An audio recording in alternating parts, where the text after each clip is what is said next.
God said to Jacob, "Arise, go up to Bethel and dwell there. Make an altar there to the God who appeared to you when you fled from your brother Esau." So Jacob said to his household and to all who were with him, "Put away the foreign gods that are among you and purify yourselves and change your garments. Then let us arise and go up to Bethel, so that I may make there an altar to the God who answers me in the day of my distress and has been with me wherever I have gone." So they gave to Jacob all the foreign gods that they had and the rings that were in their ears. Jacob hid them under the terebinth tree that was near Shechem, and as they journeyed, a terror from God fell upon the cities that were around them, so that they did not pursue the sons of Jacob. And Jacob came to Luz, that is Bethel, which is in the land of Canaan, he and all the people who were with him.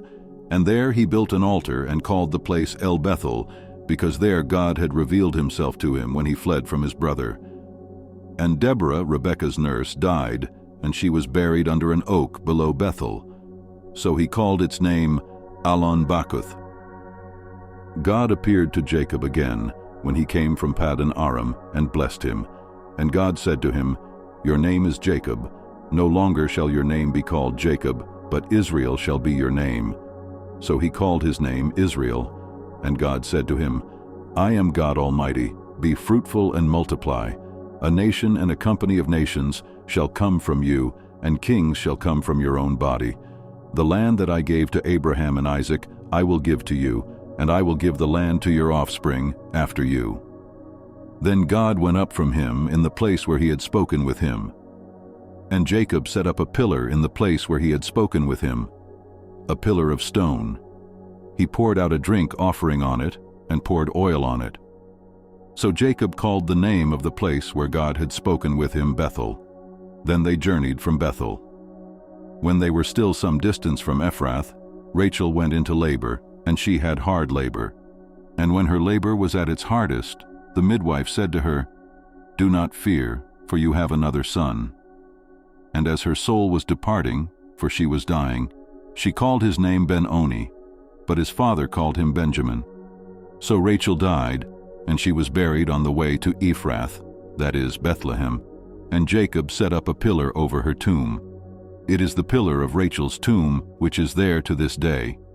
Israel journeyed on and pitched his tent beyond the Tower of Eder. While Israel lived in that land, Reuben went and lay with Bilhah his father's concubine, and Israel heard of it. Now the sons of Jacob were 12, the sons of Leah, Reuben, Jacob's firstborn, Simeon, Levi, Judah, Issachar, and Zebulun. The sons of Rachel, Joseph and Benjamin. The sons of Bilhah, Rachel's servant, Dan and Naphtali. The sons of Zilpah, Leah's servant, Gad and Asher. These were the sons of Jacob who were born to him in Paddan Aram. And Jacob came to his father Isaac at Mamre, or Kiriath Arba, that is Hebron, where Abraham and Isaac had sojourned.